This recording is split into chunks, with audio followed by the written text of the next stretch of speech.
So first of all, I'd like to thank you for this interview. No, thank you.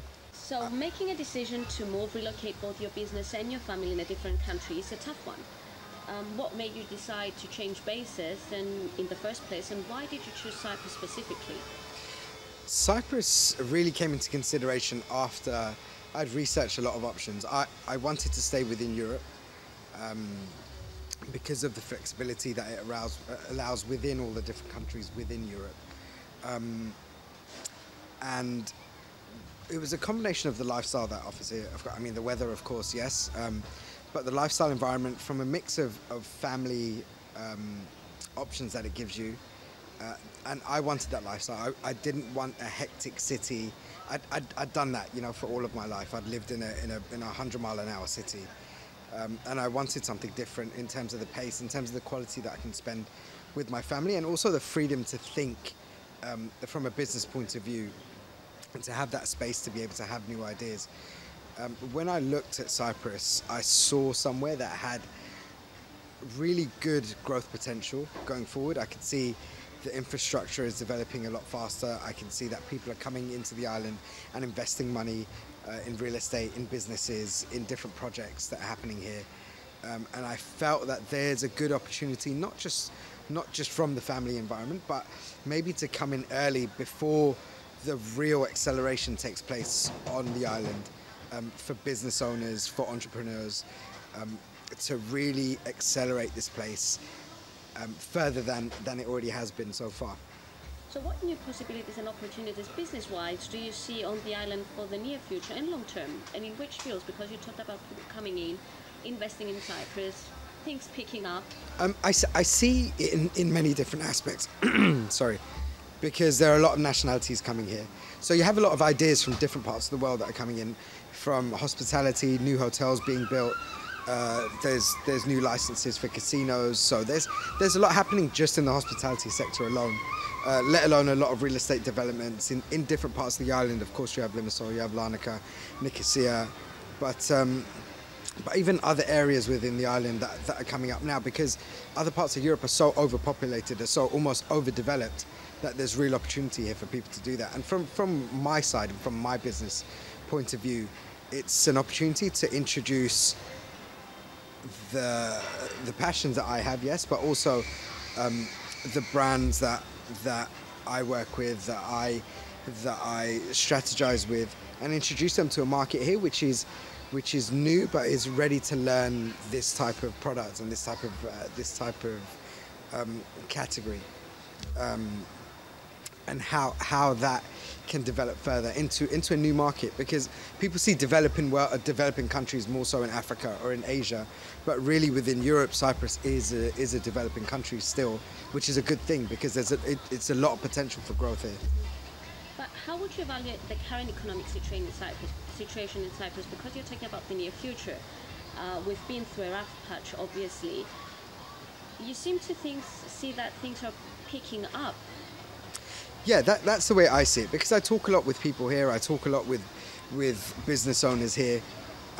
By de facto, that a lot of the business owners here happen to follow my social media page, so I've seen that I'm in Cyprus, so reach out to me to ask if we're able to meet, if we're able to talk at any time, and I hear their side, you know, from the fiscal point of view, from their commercial perspective, how their business is growing and in what areas. So then I have a rounded opinion based on that. It's not just my kind of head in the cloud opinion. Mm-hmm. It's with real conversations with real people that have operational businesses here, and how those are growing. So I see the problems that Cyprus had in the past as something that they've learnt from, and I think they're really trying to implement a much more rigid, much more stable strategy going forward, which is beneficial to anyone that's building a new business here from now onwards.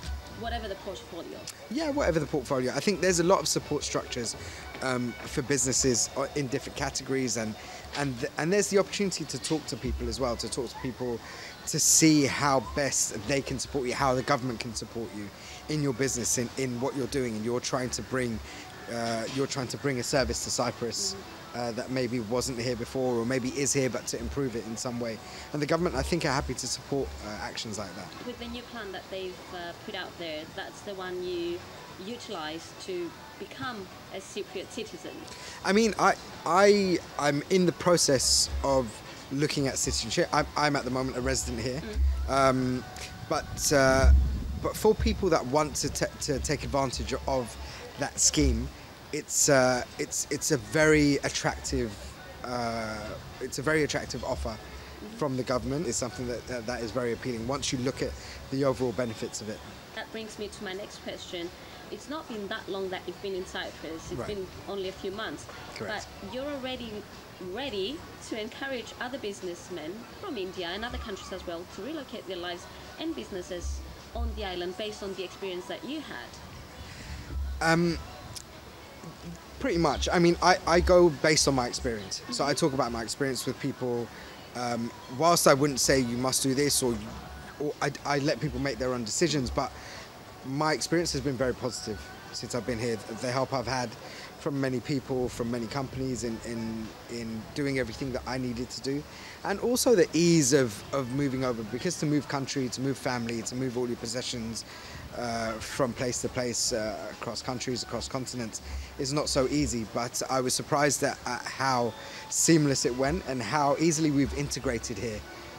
How quickly we made friends, how quickly we've developed business, which I didn't really expect when I first considered the option. So for me, it's been a pleasant surprise, and I've communicated that with a lot of people that I've met, you know, and there's friends of mine, not just from India, you know, I've had friends from Canada, from a lot of places outside Europe that have said, you know, I really want to consider, and I seriously consider. Some have started their process already of coming over to move it. And for me, it's like, I like to be around people that I know. I like to be around friends, you know. So of course I'm going to tell all my friends, hey, come, let's move to Cyprus. Let's all live in Cyprus. It's really cool. The weather's great. You know, we could be at the beach all day working on our laptops. It's, you know, so there's so many positives here. And it's like when you really like something, you want other people to share in that. So that's why I do that. And that's pretty much how your company started in the first place. I mean, you're Yeah. quite young, if I may say so. And for some, you embodied the modern current success model. You had an online hobby that spiraled into one of the biggest contemporary businesses in the world. And how did that happen? From a blog, a multiple entrepreneurial quest, including a new Cypriot company, Cyprus-based company. So it started as a hobby, as a passion of mine. I became interested in watches at a fairly young age. But I mean, even as a student and when I started working, I didn't have the financial means to afford a lot of the stuff that I was interested in. But as I grew older, as I was working different jobs and so on, and I was saving more money, I started collecting, but more so I started researching more and more on how watches of a certain value can grow, whether it's from a financial investment point of view, or how watches can have initial retail value of such a high amount of 50,000 or 100,000 or 250,000 euros. And it was wrapping my mind around that really began my interest. As I started educating myself, I started learning. I wanted to communicate that to people from my age group, because collecting watches or learning about watches was really seen as a much older, an older person's interest or hobby. So I wanted to share it with people at that time of my age group, of my generation. And it started like that, and it was a passion. It still is very much a passion, but it was a mixture of luck and hard work and good ideas that it transformed into a business over the course of the last X number of years. And I'm very fortunate to do something that I love, and I work with an amazing team of people now who support and we work together on developing this message across the world, you know, all the places that we travel, all the places where we host events, and the interactions we have with other watch collectors, and developing this interest. You know, for me it's really great to meet people that say, you know, I never knew about watches until I started following you, and you know, in the last year I've bought 20, 30 watches. You know, to hear that story from people is really cool. And that's really what you know my passion is is spreading the love I have for something to other people. And what about your Cyprus-based company now? What's that going to be about? So it's going to be an extension of what I'm doing. Cyprus is going to be the base of my global operations, and then I will look at other businesses here locally, but also internationally, and to link it back into the country somehow as well. So my vision for the future here is a long-term one. It's not short-term. And I would like to see other people, other business owners, entrepreneurs to consider, opening something here, to investing in something here, because there's real opportunity, as I see it, to do something big. Do you see Cyprus as an entrepreneurial hub for the international entrepreneurship community? I see the possibility of it, absolutely. I see it as untapped territory. Of course, there are a lot of successful business owners over generations here.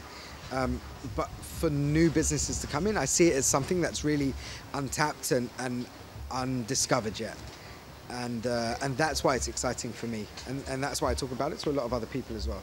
And my last question would be, what is your connection with time? You deal with watches on many different levels, but what about time? Time for me is something that I interpret in many different ways.